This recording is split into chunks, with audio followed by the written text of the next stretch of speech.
You're listening to Talk Daredevil, a podcast about all things Daredevil in the greater Marvel Universe, brought to you by the women behind Saved Daredevil.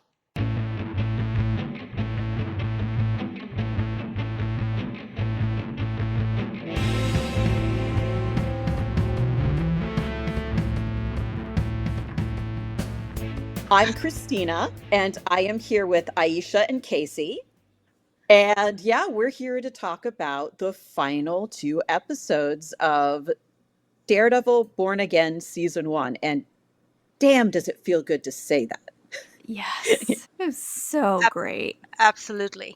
And I know it's been a few days since the last episode aired. This is the weekend after that. And I know most people have already watched, people who are listening to this podcast. This is going to be a full spoilery discussion about episodes 8 and 9. We're going to go one episode at a time. So let's start with episode 8 first. What do you guys think of how things went in episode 8? It started off at a 10 with finding out Dex was moving to Gen Pop. Like, within like the first minute of the show, it's like, oh no, this is not going to be chill. This is going to be a level 10 action episode. Seeing Dex come back was like very hype inducing, of course, from the first moment. I was hyped because both Charlie and Vincent had said episode 8 was their favorite. So I was like, oh, wow, what is going to happen in this episode to make it their favorite? And I can see why they said that now. This was also the aftermath of Muse's attack on Heather. And she had just survived almost being killed by Muse. And Daredevil had kind of rescued her. But here we come to Matt and Heather having a discussion. And she actually compares Daredevil to Muse, which does not make him happy at all. And did not make a lot of us happy either. But I can kind of see where she's coming from because she's traumatized. Mm-hmm. And Matt is still not telling her the truth. I'm not happy with Matt about this. What do you guys think? I yelled at Matt a lot in this episode. To be fair, I yelled at him a lot in the original series. So spot on, we got it. But I was so annoyed because at the beginning, I get him not telling Heather because he was done with it. It was in his past. And I kind of thought, well, a year goes by, it's still in his past. Maybe one day he'll open up about it and tell her. But I get that. I get why he didn't there. But at this point, I was like, okay, have we learned nothing from Daredevil season 2? Have you learned nothing about the absolute mess you made with your relationship with Karen by keeping this from her? And the answer is no, he did not. And but like I said, even though I was mad at him, it's kind of on brand for him not to learn these lessons. So I wasn't too upset about the writing choice. I have to say, though, as we learn in episode 9, I'm glad he didn't say anything because, I'll save that for when we discuss episode 9. But basically, at this episode, I was yelling at him, like, just be honest with your girlfriend. But the trauma aspect, but also she is a professional in having to handle people who have been through traumatic situations like this. Just so to see her analysis of her trauma, I thought was really interesting as well. Yeah, and it also kind of tells you that experts in their own fields, when they go through trauma, maybe they're not the best people to be analyzing their own trauma. Maybe she absolutely needs a therapist at this point. She killed someone, and only Daredevil, to her knowledge, knows that. And she told Matt. But because everyone else is like, keeping that under wraps because they wanted the, task force to get the credit for Muse's murder or whatever, taking down. But it's interesting when then we have Buck show up at Matt's apartment, and Matt finds out that Heather has professional connections to Fisk's.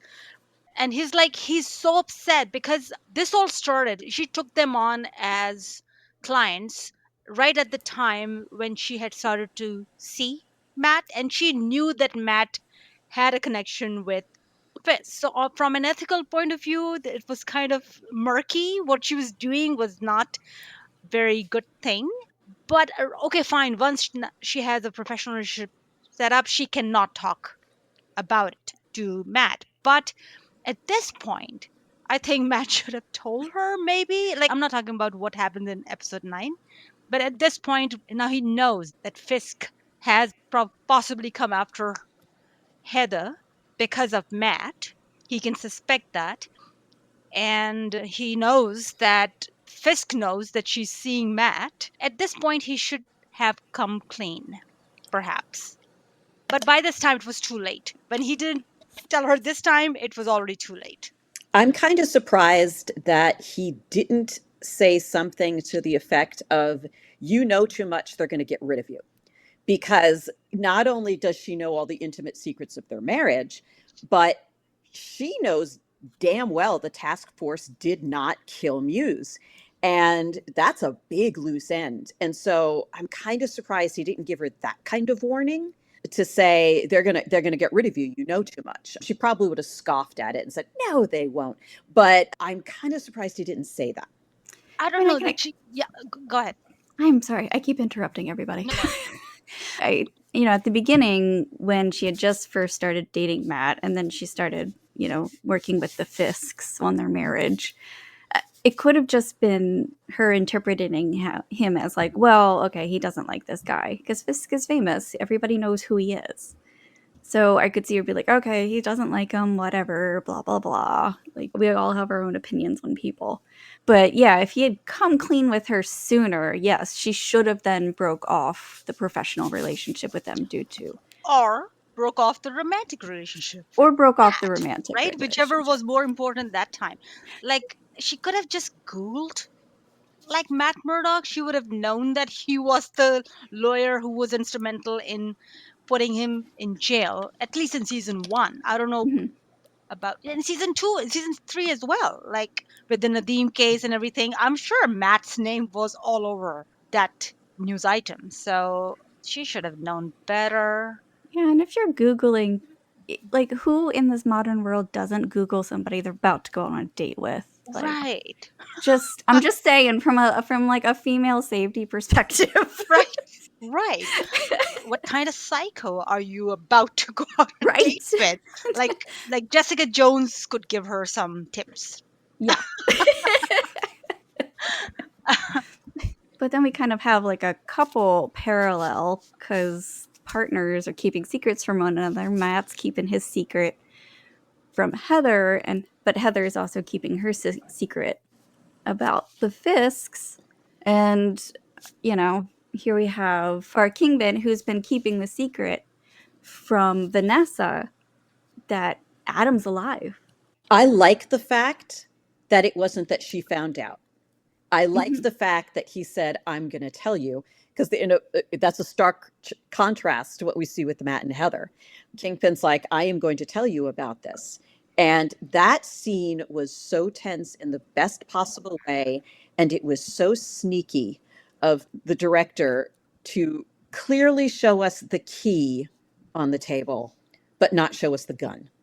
I mean, the part of the gun was there, but nobody focused on that. Everyone looked at the key. Yeah. And of course, Vanessa chose the gun, which was like this really creepy kind of choice that was it was fabulous. I loved it. I didn't even notice the gun at first. I didn't notice it until the second viewing.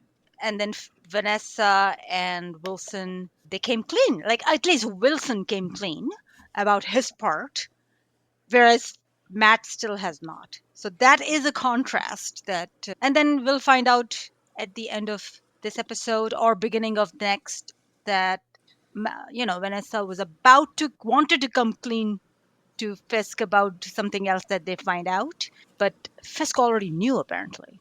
Did he recently find out? Had he always known? Because he told Matt that he had no hand in Foggy's death, which was the truth. He had no hand. So Matt would have known if he were, lying. And then we have Matt at the law firm. I love the Matt and Kirsten interactions in this season, and I'm so hoping for way more. But I really feel like she should have had a better... I applaud her for not hiding things from her business partner. But at the same time, you know he's not, in your eyes, he's not doing well mentally. So why were you going to like tell him this thing that was going to weigh on his conscience about Desk wanting to meet with him right before this intense meeting with this Madison guy? Yeah, I can't blame her for it though. Like I feel like he would have been furious to find out later if she didn't tell him. And I So think she knows him Yeah. well enough to know that, okay, this is going to suck, but I have to tell him. it's kind of similar to what Cherry did in, what was it, episode 6? Was it episode 6 when Muse had kidnapped Angela, right? I think so, yeah. And he comes to Matt and says, "Oh, there's this serial killer out. You're going to find out anyways. I'm going to tell you, even though I don't want you to go back to being Daredevil." So this is kind of similar. They're both handling Matt in a similar way. It's interesting that most of the writing that I've seen for Kirsten, a lot of the dialogue, a lot of the interactions was added after the retooling, it seems. Even though Kirsten as a character was part of the original casting and filming, but even in episode 1, because that was episode was also done after the retooling, and then episode 8 and 9 both were afterwards. So these are the episodes where we see most of the interaction with Matt and Kirsten. So I'm very glad for that, because I love Kirsten in the comics, and I really adore Nikki, and I hope we get to see more of them in season 2. Fingers crossed. Yes. But during this interaction at the law firm, Matt listens to Madison's heartbeat and tells that he's lying. And it just felt so slimy the way he was like, I love teachers. My mother's a teacher. My girlfriend's a teacher. But now that you know that he's lying, it just felt so gross coming out of his mouth. And it was so cool to see Matt. He had, in better days, he would have kind of come to this much more gently and much more suavely. And he just, no, he was just not, he was like, look, you're full of shit. It was so great to see him just kind of lash out, because here he is still trying to be a lawyer, and you can tell he's on the breaking point. He's like, I don't know how much more of this I can take. And it was cool to see him lose it. I really like that. Yeah, he has no patience, no chill at this point. It was a very honest reaction. And we got one of the best lines from Matt in that, after that scene with Kirsten. He goes, "We're babysitting chaos." Yes, that was as soon as he said it, I was just like, oh my God, he's right. Like, There was a lot of truth in that. And then, was it immediately after that we got the Josie scene? Or what happened in between? I think between was the meeting at the mayor's office Mhm. about the excessive Oh, yeah. force, and then our boy Daniel getting his promotion to deputy mayor of communications. Oh boy. Yeah. I mean, like, good for your resume, dude. Like, props for that. But yeah, you could just see, like, yeah, he's so excited, but at the same time, it's like you kind of can start seeing the evil in his eyes. And like, how badly does Sheila need this job? Because I would be walking out. Pretty badly. Yeah. Which we see Yeah. in episode 9, like the choices she made, those were choices. Oh, yes. That was not, you're backed into a corner. You could have left. Yeah, I like Daniel Blake, but I'm a little frustrated. I feel like we haven't spent enough time with him for him to get this amount of screen time. It's like I still don't understand exactly where he's coming from. I feel like I still don't understand him much. And so I'm hoping that is going to pay off, because I don't know. I feel like they had to either take the lens off him more or put the lens on him more. The amount that I'm getting is just not working for me.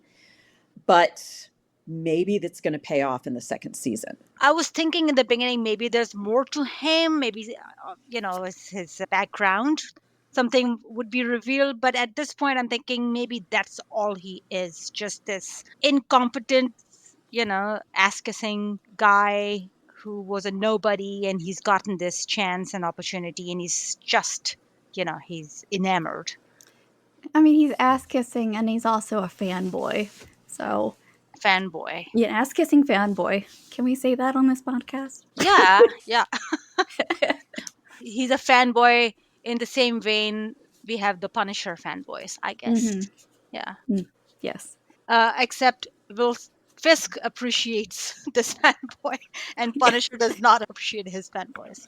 So then we have Matt heading to Josie's, and I just love kind that of scene. Oh my gosh. That was fantastic. I really, when we saw that scene, I thought he was going to stand in front of Josie's mope and walk on. Yeah. And when she opened the door, I was so excited. And I have to say, thank you so much to the showrunner for this. We actually got more insight into who Josie is in this show than we did in the original show. I was not expecting that. That was a great scene for her. We got to really sit with her and find out who she is.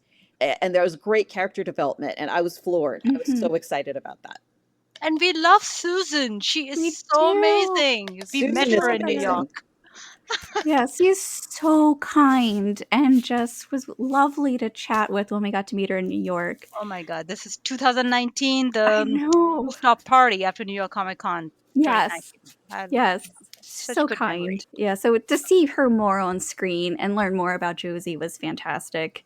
I loved her line, "How many oceans of Irish do you think I've served?" And that was just a great line. If anybody who else has an Irish descendant is an Irish descendant like myself, to have, the things she was saying, I was like, she's saying all these nice little, Irish sayings, and I was just like, oh, that's something that my family would be saying too. So to have that be able to relate was nice. And this is where Matt realizes that Foggy was celebrating early. With his O'Melvins. Yeah. Yes. And it's crazy because they showed us that. And Yeah. I mean, it didn't occur to me at all. And they showed it. They mentioned it later. Oh, we have this bottle of Melvinese we only use when we win cases. And I just was like oblivious, but they did give it to us. I know. It's like watching that scene. I was like slapping my head, like, really? Duh. Like, it was right there in episode 1. I still need to do like a full rewatch and see how many things I've actually missed. And am I missing? Was that was it the same bottle or same brand that Matt served to Heather in his apartment? I think so, because that's when he tells her, he's like, we have, that's the scene where he Right. tells her Okay. about the ritual of winning. That's why the first one took so long. Yeah. I can't believe that I missed that, but I'm glad to know I wasn't alone. It's good that they had all peppered all these little, Easter eggs, which are Easter eggs for the show alone, I guess. Yes. Not from the comics, but from the show, within the same season even. So that was interesting. And then we get the Sherry. Dex scene. Oh, Sherry shows up. Yes, I'm glad that Kirsten sends him to Matt because she's worried about him. Yeah. Like to your point about her knowing about Matt's bad mental health, at least she cared enough about sending one friend after to make sure he's not doing something crazy. Yes. And of course, Sherry is in a unique position because he knows. So even though Kirsten doesn't know and just thinks, all right, something weird is up, he knows. And so he's able to go in there and have that conversation with him. And he knew where Matt would show up somehow. And then he leaves without his cane. And Josie's like, he didn't use his cane. I didn't notice. The look on his face. But now we get to the prison scene with Matt and Dex. My gosh. Oh, that was so beautifully tense. It was fantastic. Yes. The good men defend their enemies quote. I was like, oh my God, he's right. And foul-mouthed Matt, that was beautiful to behold.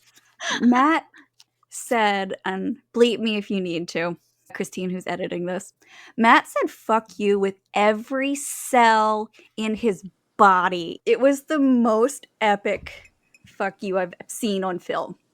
With his full chest, as It they is. say, right? Yes. And everyone felt it in our veins because we felt, yes, Matt, go for it. All of those Yes. actors must have felt such relief at not having to say freaking all the time like they did in the Yes. original show.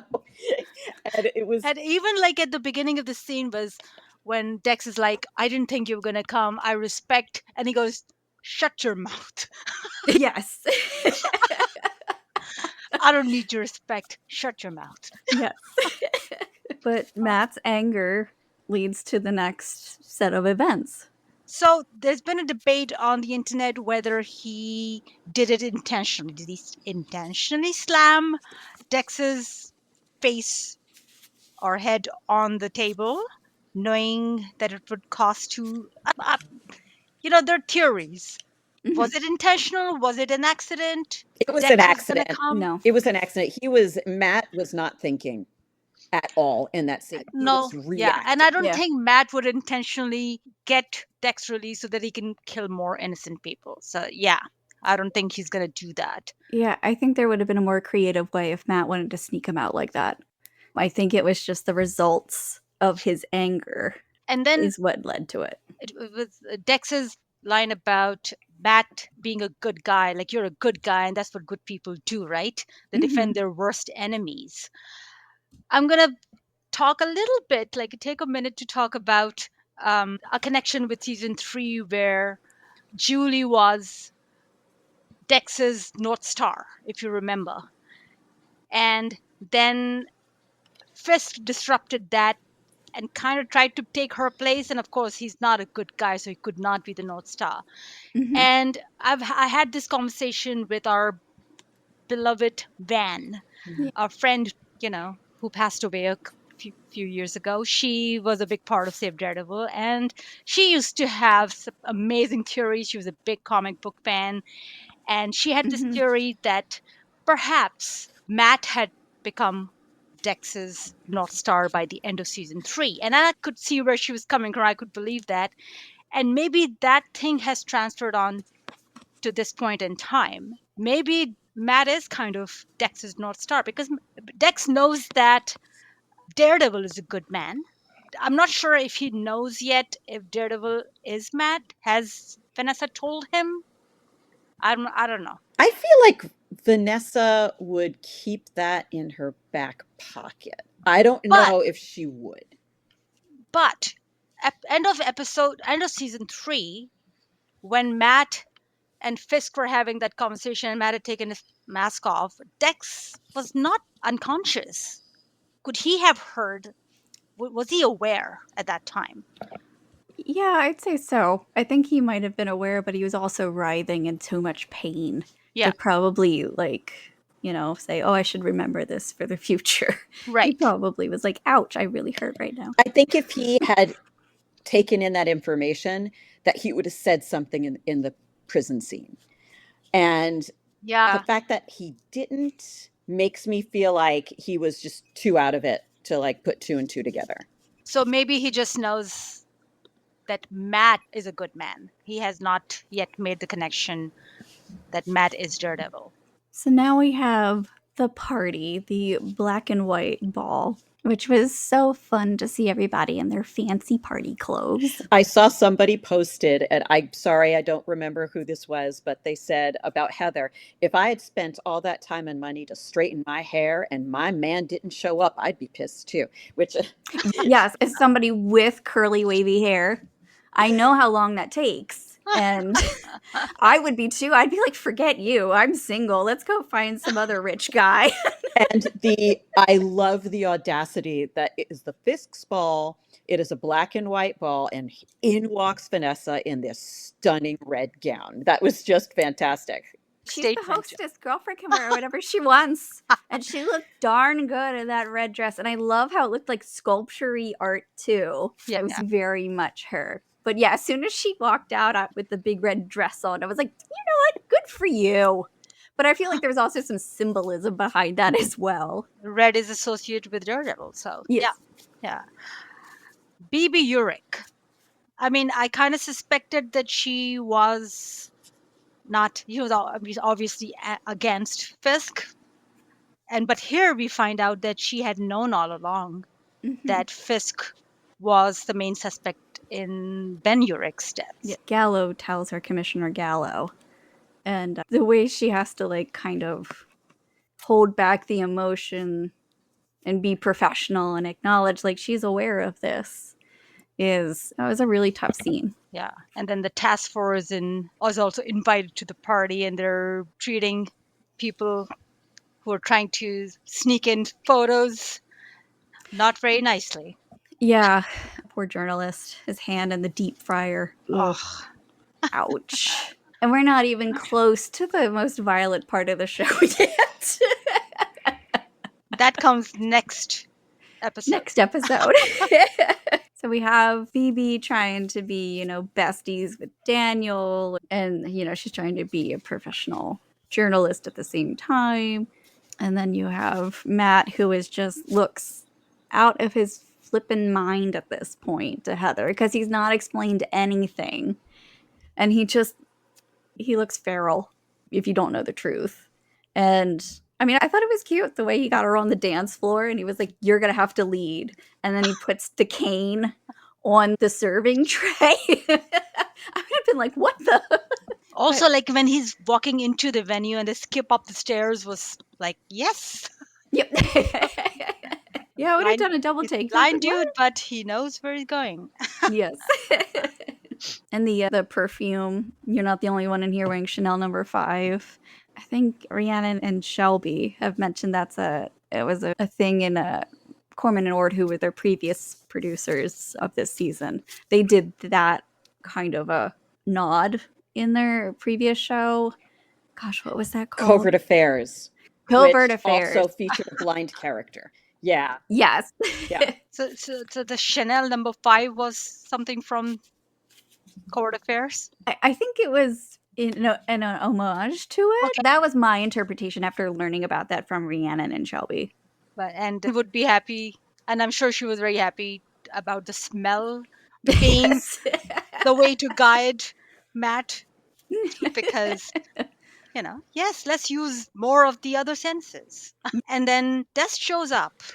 And the buzzing flies are back. That made me so happy. Yes, I was so excited when they had the buzzing flies. And I really like what they're doing with the color for him. Mm-hmm. The blue. Yeah. That was really very cool. It wasn't like, I didn't find it distracting or jarring. It was like just the right amount. So that was cool. And then we have that scene where on the dance floor where Fisk knows that Matt can hear him.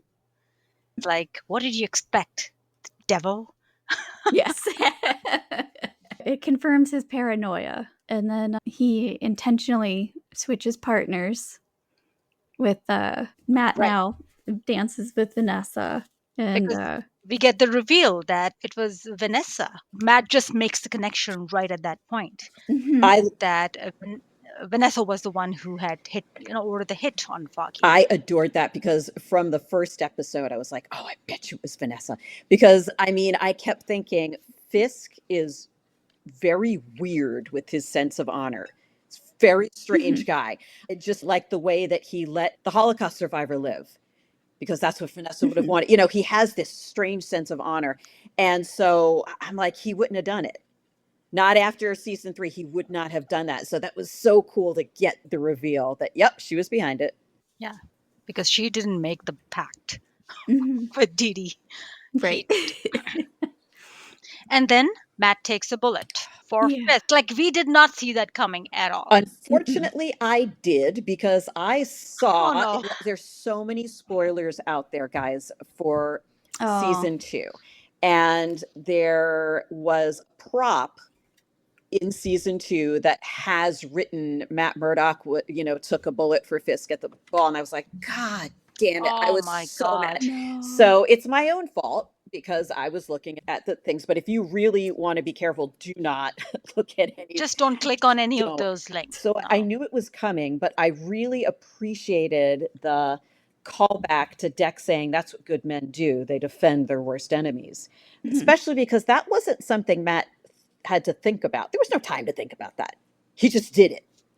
Because that's in his That's nature, who he right? is. He just did it. And so, yes, despite everything, he is a good man. He's a good man who screws up constantly because he's human, but he is a good man at heart. I took it as that it kind of comes full circle from episode 1 when he intentionally tries to kill Dex. And he told Fisk after that, I felt I'd lost the privilege to be Mhm. Daredevil. And here he's saving his first enemy, and I think he kind of regains the privilege to be Daredevil again. Yes, I appreciated that full circle moment. Yeah. All right, so that takes us to the end of episode 8, right? Yes. Yes. And that was a long week. Oh my gosh, that was such a long week. Yes.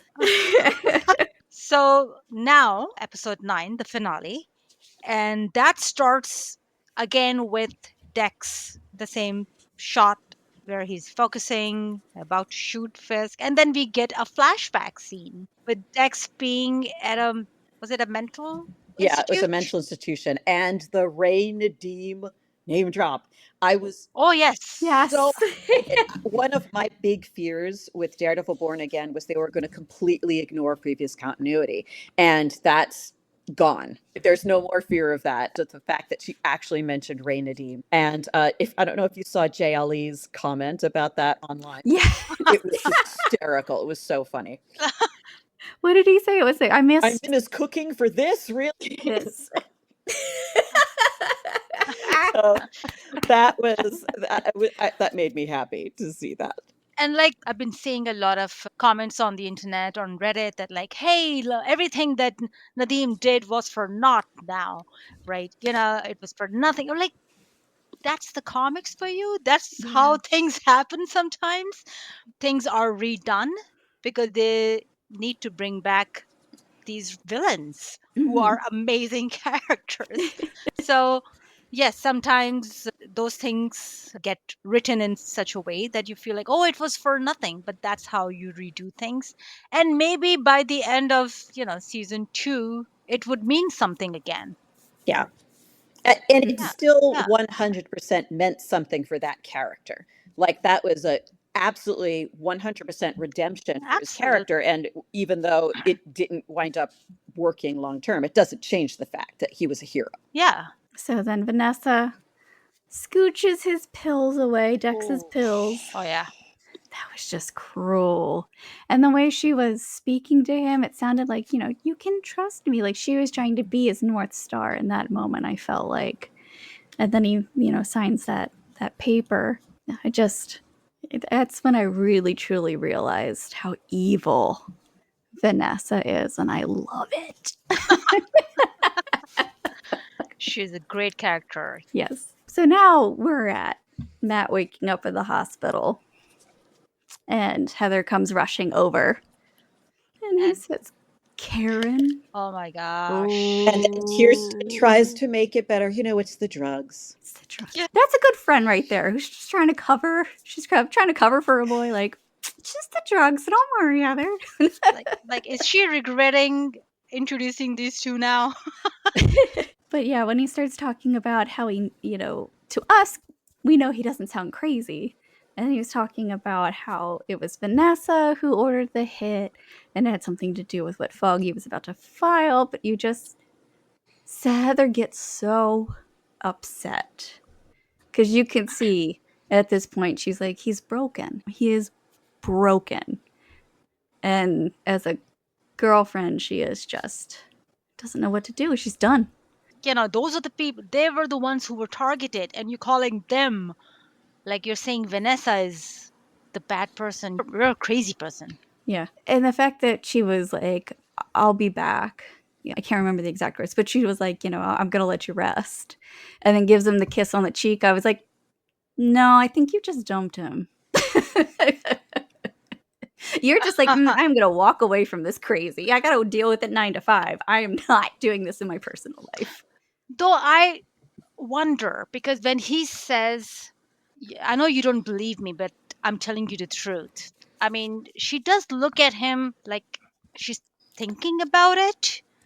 And I'm hoping that maybe in season 2 she will come to that realization, because she is a smart person. Yes. And maybe being in Fisk's administration is going to open her eyes. But is it going to be like Sheila? Or is it going to be like another some sane person who can do something or change something? I don't know. So then Heather leaves, right?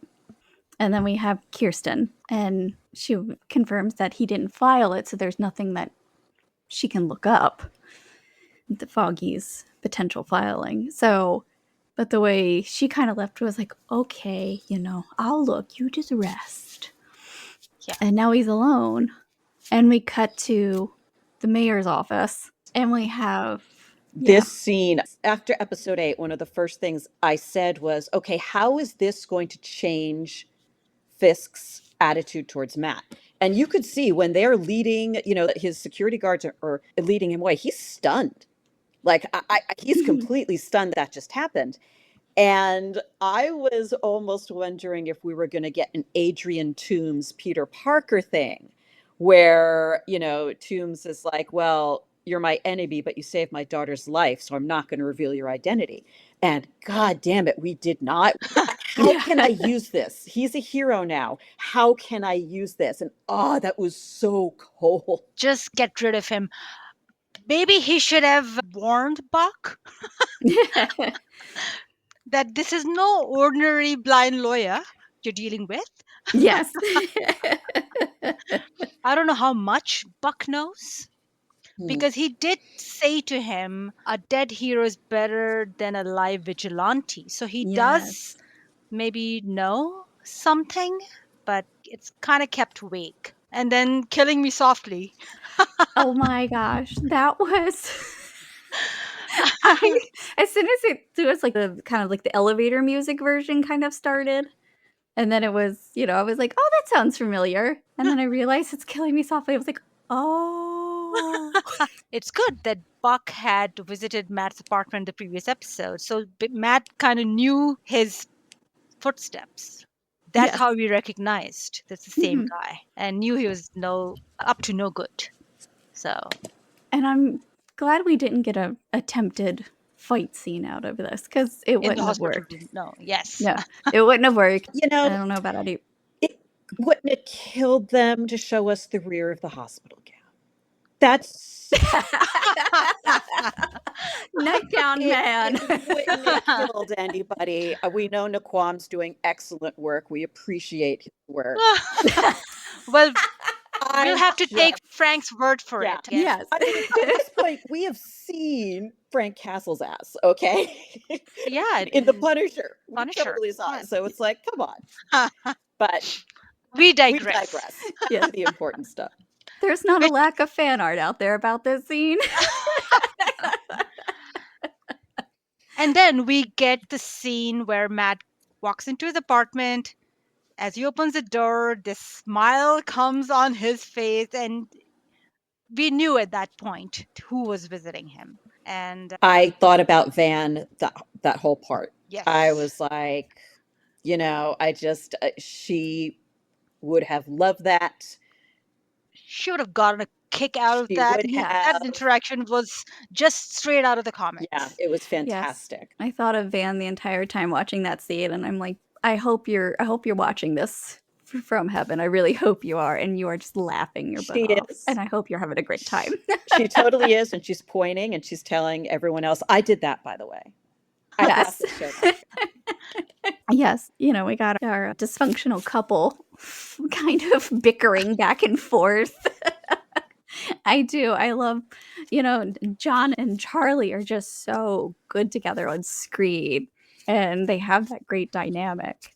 And, to have them bickering back and forth was just, it was great. It was great. I loved it. I could talk about that for 45 minutes, but I won't. So I was talking to my brother, who also just finished watching the season. He was like, they're friends now. Dee Dee and Punisher are friends now. You can yes. That dynamic is, very much real in the comics, and I loved seeing it on live action. And we find out in a couple of minutes why Frank did a shave and a haircut. Well, to me, it was for Matt. You know what? I'll go with it. Yeah, You got me.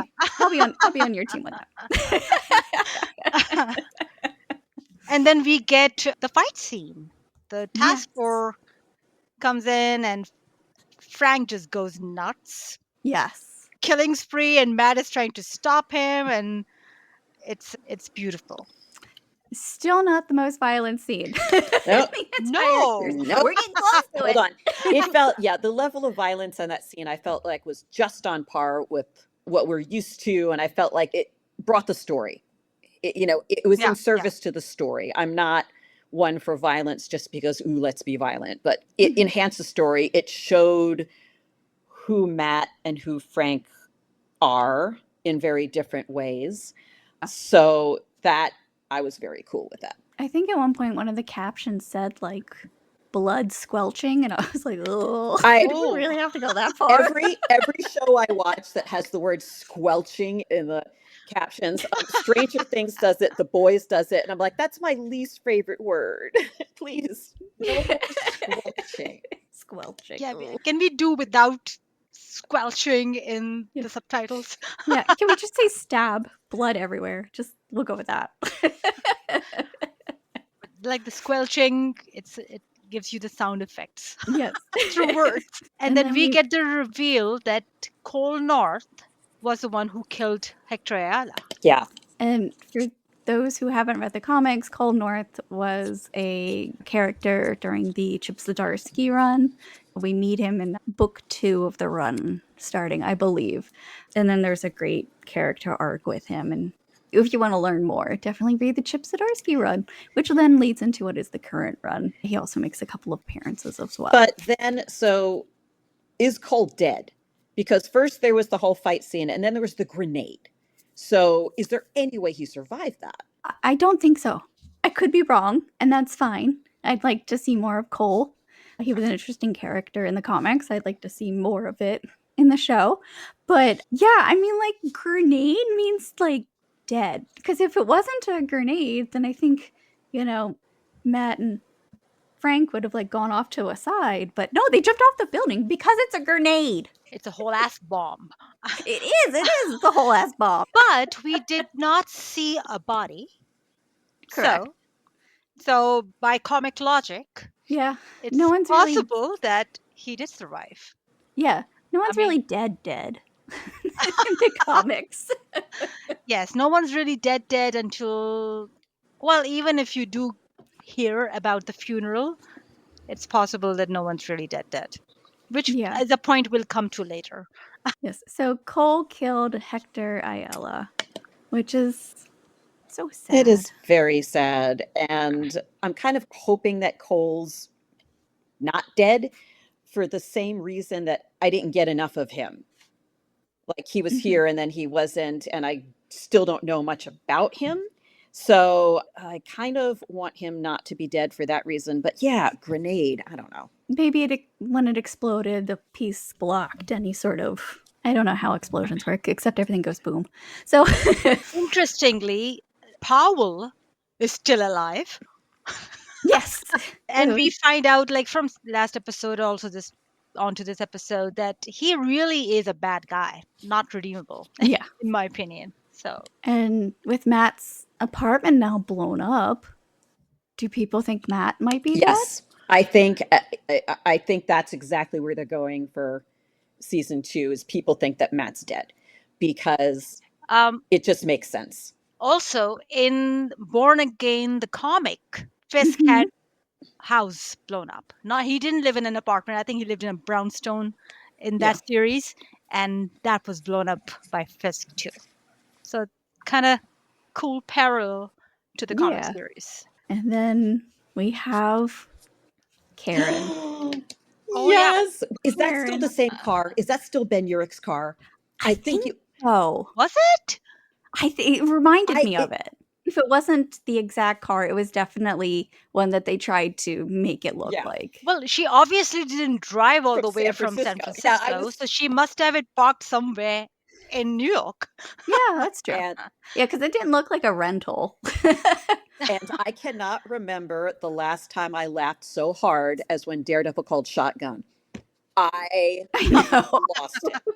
That That was hilarious.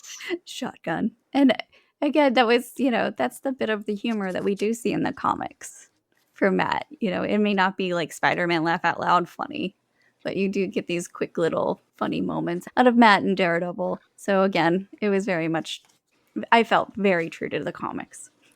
Yeah. And then Then we we- have the scene in Frank's hideout. Yes. Did anybody else kind of pick up on the fact that when like Frank offered Karen coffee, it might have had more connotation? It might have had to the it? Luke Cage coffee. I Oh. did. I didn't go that far with it, but I was thinking more of like, who are you siding with kind of a thing? Like, if you take the coffee from Frank, you think Frank's way of doing things and siding with Frank is the way to go, and not taking the coffee is siding Especially with Matt. because then she said Oh, no. okay, yeah. She turned down the coffee. And so I think that was a symbol of something. I'm still not sure what it was. But she Well, did well, offer it, and she did. and on that line of thought, Matt took the coffee. He just said, "I'll have oat milk, please." So that's interesting. And if you do get that reference, you are probably due for a cholesterol test. If you don't get that reference, feel free to Google it. Where are my millennials at? So oat milk is better for your cholesterol? Yes, it is. And it's better for the environment as well. Thank you for coming to my TED Talk. Mm. Okay. My husband's a big fan of oat milk. I've heard the Yes, lecture. us too. Us too. But then they go to, Matt talks about the potential filing that Foggy was working on. And so they head to the storage locker, which I think they, even in real life, they legally have to keep those documents. So they go to storage locker 266, which in the comics is a beer with the devil story. I did not catch that at all. You're good. You have to flip Thanks, your hair. I did not catch Well, that. I just read 'em all, that's Casey all. reads all the comics, so she's the expert. And I kind of at first was like, okay, like I know what title that is. Like I know what 266 is, but I was like, okay, I guess that kind of goes with it. But it was the end of the episode that I felt like really wrapped that up for me, in my opinion. They find Foggy's motion. That Red Hook is a free port. And once again, you get to see that Foggy is a really good lawyer. The fact that he was able to find that out, I mean, talk about a brilliant strategy. And, we've seen that throughout the OG show that Foggy's really good at what he does. And I like what And he has a habit of stumbling across these seemingly obscure facts that are a major connection to the main case. Always. Season 1, season 3, like all the time. So he's a really good lawyer. He is a very good lawyer. And we get the avocados at law. Yeah. reference. And then the baseball's also in that same box, the baseball from season 1, when Foggy's, tossing it around, yeah. thinking of stuff. Yeah, it was, it was very much, I thought, a little love note to, Foggy and how much he has missed. And I love the little Easter eggs, too, from season 1. Yes. Oh, and then Frank, he did steal a police radio. So he goes and finds the task force. Yeah. That was so awesome. It brought me back to season 2 when he's being held by the Irish. Like, oh, try to intimidate me. Go for it. Like he absolutely will not be intimidated. It's like, do whatever you want. Beat the crap out of me. I'm not gonna come to your way of thinking or be intimidated at all. And I just love that. And the cops say non-lethal force only. So he knows that they're not going to kill him. Right. And I think he planned to be caught. Yes. Because that's the only way to get it into the inside, right? Yeah, but he was going to try to take out as many of them as possible. By the way, I am still confused by that. Like, why? And we can talk about that when we get to the end of the episode. But why does Fisk want all these people alive? I don't get it yet. He wants to make a case against all vigilantes. Yeah, but not all of them were vigilantes. They look like they were just people who had a beef with Fisk. And then also he's been conflating the serial killer, the mask with the mask vigilantes. Yeah. With superheroes. Like they're Yeah. all the same in his eyes. Anyone who tries to conceal their identity is a bad person, whether good or bad. So Well, even just the ones that like made fun of him at that first party that he was holding and like insulted him, you know, those were the ones that went mysteriously missing too. And I mean, if you keep them alive, you have access to their bank accounts. yeah, because he told Vanessa that you moved millions through Red Hook, and now that I'm mayor, we can move billions. I know they're evil, but wow, couple goals. They understand each other. I mean, like, don't you want a partner that you're on the same page with? You know, it doesn't seem like they had to, like, you know, maybe they had some communication issues, you know, when he was missing and she had to run everything. But it seems like they're now, like, they worked on their marriage and now they're on the same page and they want the same thing. So, yeah, I mean, evil villain couple goals. I'm here for it. Give me more in season 2. Yes. Yes. And then we get the scene somewhere in between. We get the scene with Gallo and Sheila. Mhm. And, you know, of course, Sheila saves her own skin. I was expecting it to go a different way. I was expecting when he was listening to the recording that someone else recorded it and he was going to get rid of Sheila. And so when it was revealed that no, Sheila turned, I really like that character and I get that character a lot, which is interesting because we didn't get that much time spent with her, but I feel like I'm very invested in finding out what happens to her. I mean, at this point, she's not a dumb woman, and she has realized that this isn't just a former villain turned mayor who wants to lead New York. No, she realizes what's going on. And it was even before that, like, good morning press conference. Like, she's known since the moment when Daniel made the mess up and Fisk told him that if you ever make a mistake like that again, that will be the last thing you'll do. And the look on her face was like, oh my God, this is not, this is a terrible person. I'm scared of him. Yes. So, yeah. Yeah, she knew what she was doing. She needed to save herself.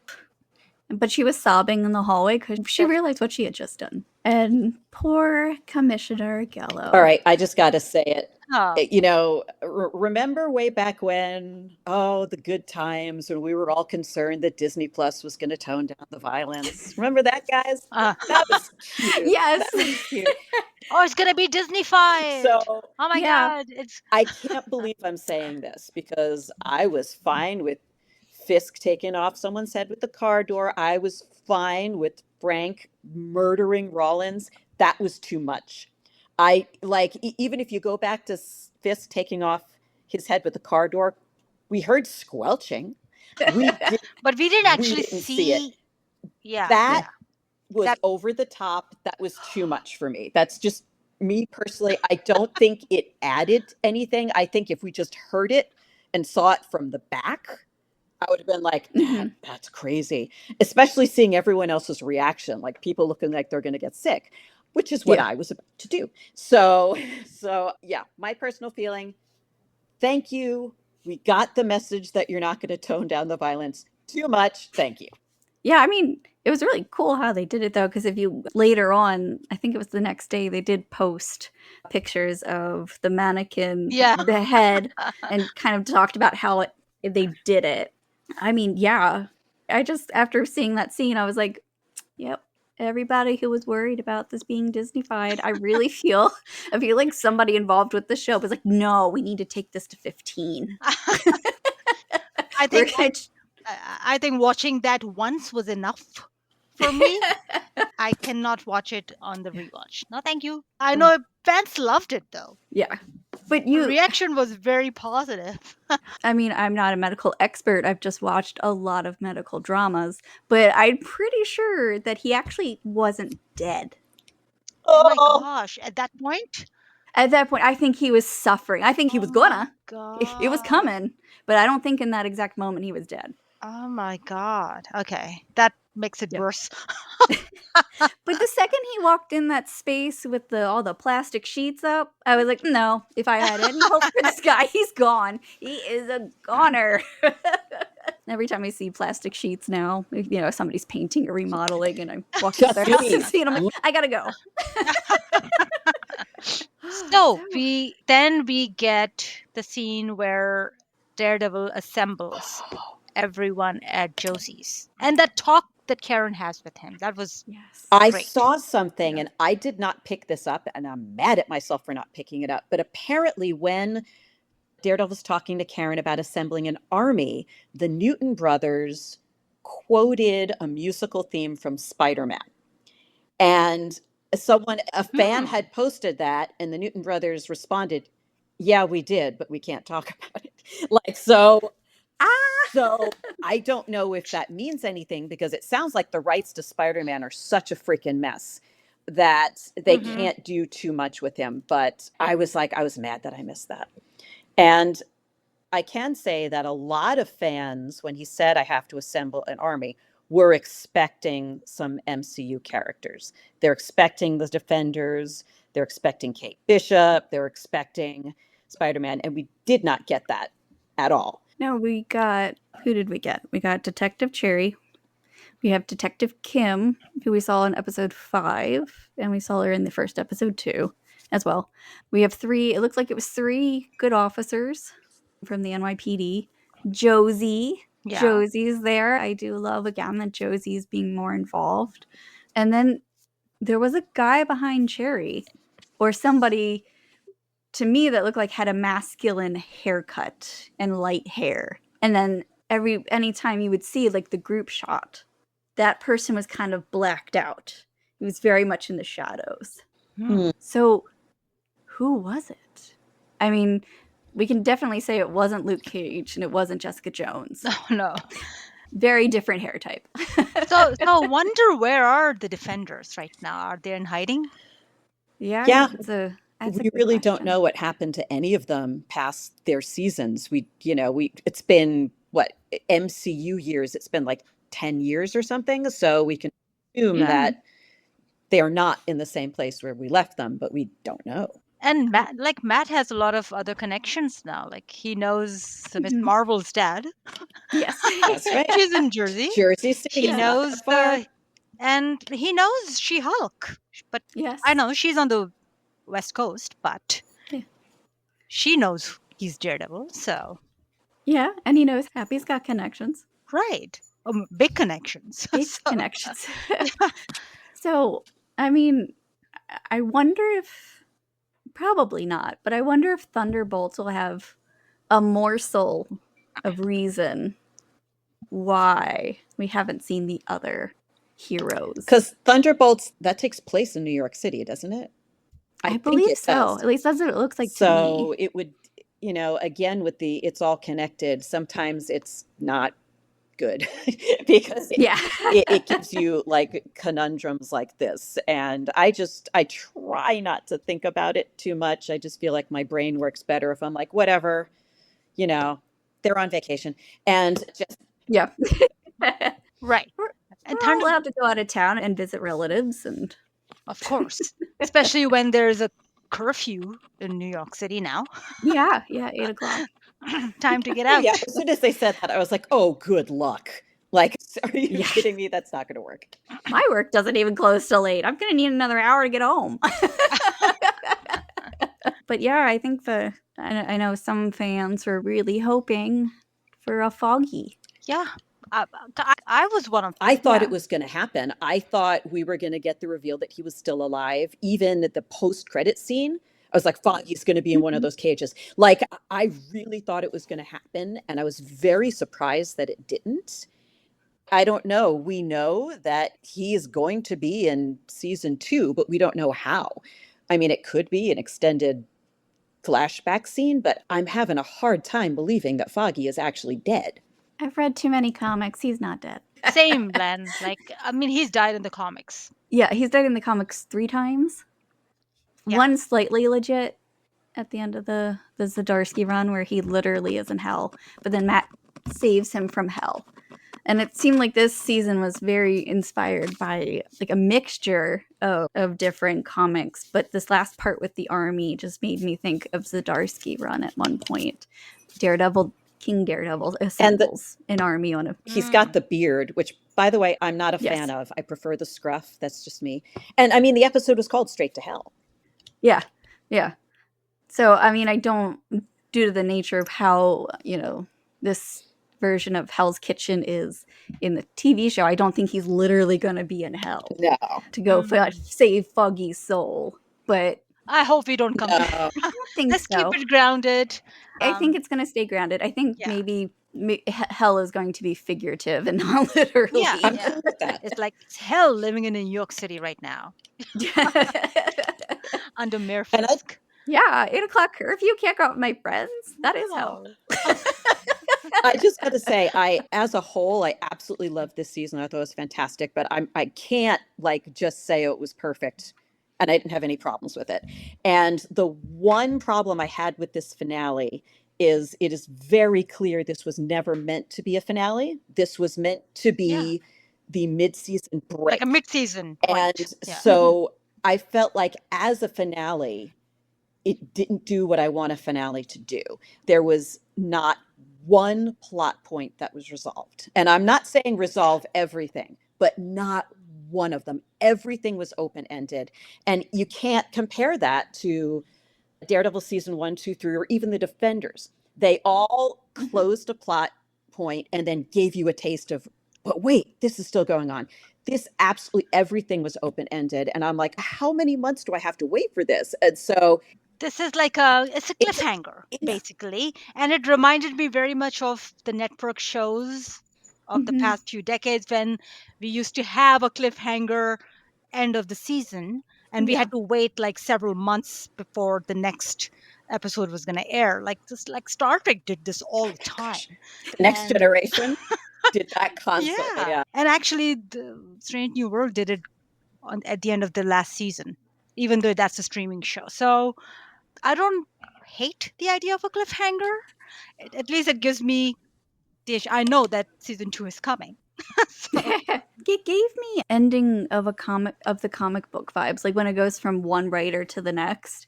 It very much reminded me of the end of a Bendis run going into the Brubaker run, because that was left so open. You know, you now have Daredevil at the head of the hand, and it really, to me, that's what it felt like. It felt like the end of a writer's run. So I wasn't flustered by it. I was like, oh yeah, I know what they're doing. To me, it felt comforting. And didn't Vincent just recently said something about season 2 taking inspiration from one of those comic book runs? I mean, like, I'm trying to avoid spoilers for season 2, but I did see a comment. I think he mentioned, which one was it? Oh, Casey, you would know the names of those fronts. Where, like the King Daredevil one, perhaps. Oh, yeah, that was Zesky. Okay. I guess I'm just hoping that, one of my criticisms of a lot of the Disney Plus shows is that they don't end, they set up something else. And they've been going away from that. Like with Loki season 2 was like the most beautiful ending of a show. It was just perfection. It was a masterpiece. So I don't mind them setting up something else at the end of season 2, but I want something resolved. I don't want there to be no resolution.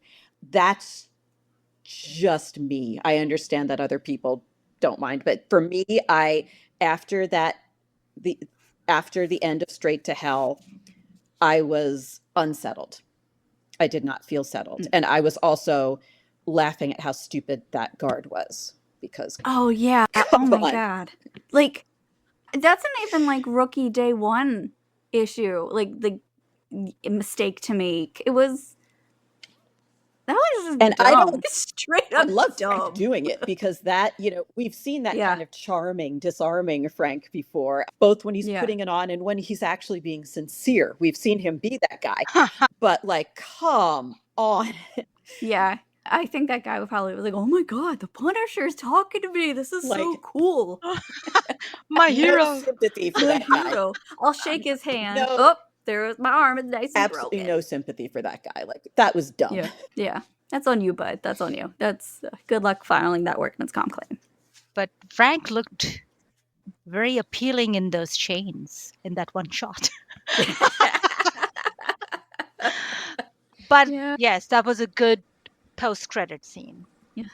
So now, has Frank gotten all those other people loose? Probably. Yeah, because they're doing a Punisher special. But I Um, think Born Again season 2 is first. Okay. I think I have completely just about deleted myself off the internet. I deleted Reddit. I have no idea what's going on. all I know is that John Bernthal. My lunch is being delivered. Thank you. Now that's service. I do think that John Bernthal is working on writing it. He's helping to write it. So I have really good, I feel like he knows that character. He gets that character. So I have very good feelings knowing that he is on board of the writing team. Yes, I trust John 100% with that character.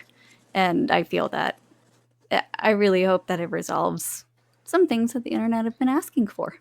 I can't wait. Yeah. Yes. So what do we do with our Tuesday nights now? I don't know what to do. Well, at least we know that season 2 is coming in March 2026, Yes. which is Yes, less than a let's- year away. Yes, I'm so glad that they were, at the end you said Daredevil will return in And season you know what? 2. The first time I So- watched it, I didn't watch it all the way to that point. So when I saw that was there, I'm like, oh my God, I had to go back and watch it because that just gave me chills. That was so good. I can't believe we're here talking about this. That we got to talk about another season of Daredevil, to talk about Daredevil Born Again, the fact that it worked. And it's a Our continuation. campaign. It's a continuation. Yes. It's not a reboot, Hmm. soft, hard, whatever. It is a I can't believe that you guys, 8, 9 years ago, were strangers on the internet. And now I've met I you know. both in real life a couple of times. And we've fangirled together hard. More- And More than yeah, a couple. Yeah.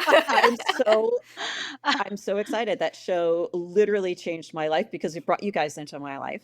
And now here we are. And may this continue for a good long time. Yeah. See, folks, meeting people from the internet Yes. isn't dangerous all the time.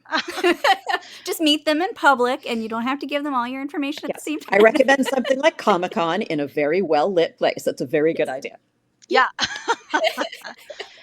But yes, I love our team and I love the fandom without fear. Yes. We've met some amazing The City Without Fear and the Fandom Without I Fear. love it. Yes. Yes, the City Without Fear. Loved it. All right. So this brings us to the end of this episode. Do you guys have anything else that you'd like to add before we wrap this up?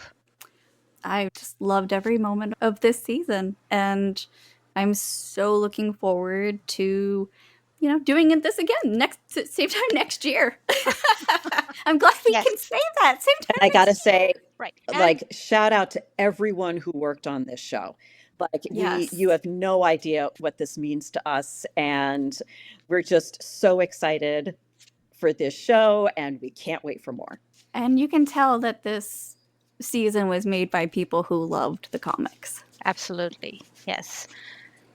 So, well, thank you for listening to this episode. And tell us what you think of Daredevil Born Again Season 1. What did you think of these last 2 episodes? Share your thoughts. And don't forget to subscribe and like. Yes. We are Saved Daredevil on Twitter.